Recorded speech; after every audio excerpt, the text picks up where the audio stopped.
Welcome to the bush, or the woods as Americans might say. Today we're going to be talking about my initial impressions of owning my Gen 1 MPS.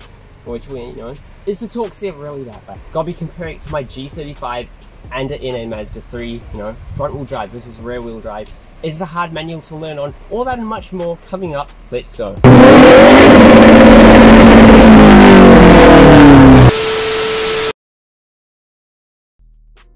I've only owned this car for 5 days, and for 3 of those days I've been completely away from it. So this is my initial impressions. I have not pushed it to the absolute limit, so let's go. The first thing I would like to talk about is torque steer. A lot of people think it is really bad.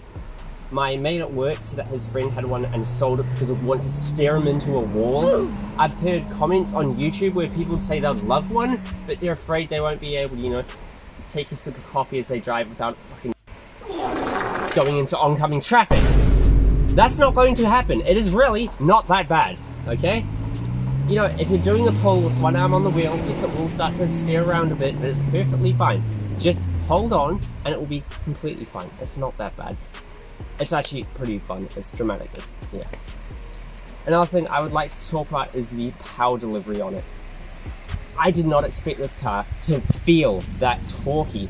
It literally pushes you back into your seat so hard, and it's such a relentless pull. It just, even at higher speeds, it just keeps pulling and keeps going.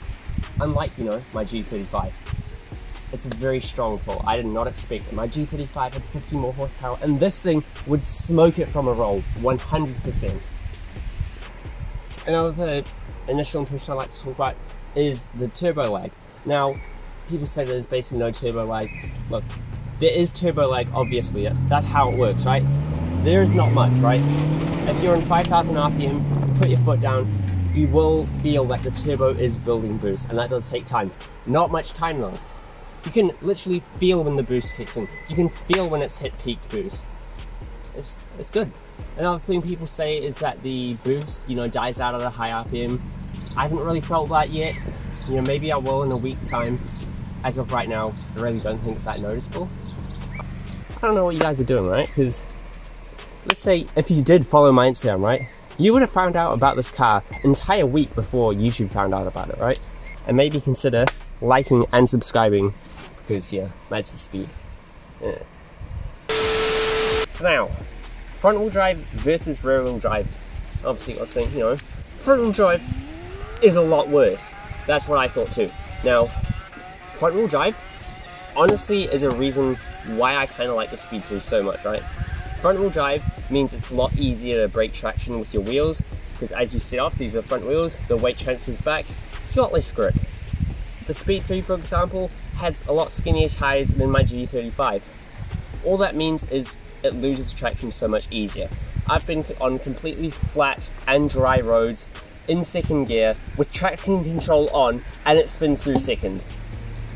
Front wheel drive also means you get torque steer.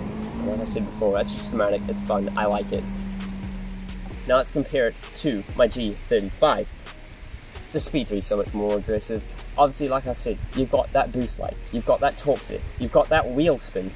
You've also got the fact that the Mazda 3s feel a lot lighter than the G35s. They feel a lot more throwable than the G35s, a lot more fun. The pull from the engine is so much stronger, and when you add all that together, it's a lot more dramatic, it's a lot more fun. It's a more fun car to drive.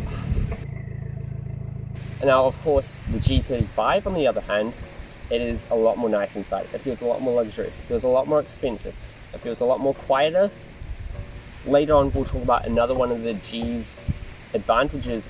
Now, what we're talking about is driving manual in it. Now, everyone sort of seems to say that driving manual in a Speed 3 is quite hard. It's a hard manual to learn in. Now, my manual skills are limited, okay? So, I did learn quite a bit in the Speed 3. At first, I was like, fuck me, this is really hard. But that's just because I didn't realize that you had to, slip the clutch as you go. I was just like, here's the clutch. I was just going out really slowly. That's not how you do it. Obviously, you have to bring the clutch up to the bite point, wait for the RPMs to start increasing naturally, and then go off the clutch. Once I knew that, it's fine, right? Sure, it is harder to drive than a lot of other manuals, but you can still easily learn it. You will get the hang of it. It's not crazily hard. You just need to know how to drive manual, and once you do, it is fine. Unless you're an idiot like me, and let's say you already knew it like I did, but you didn't put 2 and 2 together, that's what you should do. Bruh. So just, I don't know. I'm now on a dramatic low angle because, you know, and if anyone's gonna complain to me, my car has a brand new clutch, so it's even harder to drive than a normal Mazda 3. You will be fine, trust me.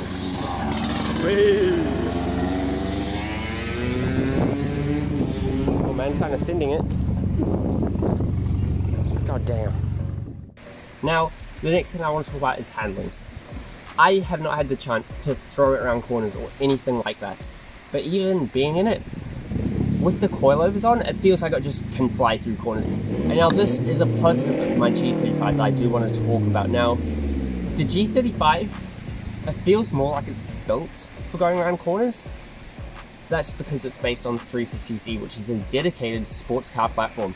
So they just feel like they're more designed to go around corners. Unlike the Speed 3, based on a Mazda 3, the Mazda 3 is a car that's engineered to be, you know, a cheap run-around car that's reliable. Now, yes, the G feels like it's more built to go around corners. It still will not go around corners as fast as the Speed 3. It is still too heavy. The Speed 3 will go around corners fast, I can guarantee it. Now here's a very dramatic high angle. I want to compare it to an NA Mazda 3. We had one in the family for about 9 years. That's why I learned to drive in. They are very similar, and I could not mean that in a big enough compliment. Like when I drive the NA3 and the G35, honestly, the NA3 would be just as fun if you're driving in the manual mode. Like, so the Speed 3s feel very similar, but obviously they feel so much more powerful. It's unbelievable how much faster the Speed 3s are. And it feels like it will go around corners so much faster than the Mazda 3s. But at the end of the day, the chassis feels very similar. You've still got that brilliant steering that feels very good with lots of feel. You know, it feels very similar, but just so much better. And another thing that I noticed, I didn't think I would notice, is the seats. The NA3 seats look very similar, but the Speed 3 seats do have a lot more bolstering, and they do have a lot more shoulder support. They're still not bucket seats, you know. There is improvement to be made. If you're tracking this, you probably want something more aggressive. It's just, you know, something I've noticed as a street car. And I think that is sort of the video. So if you did enjoy, hit like, hit subscribe, and we'll see you next time.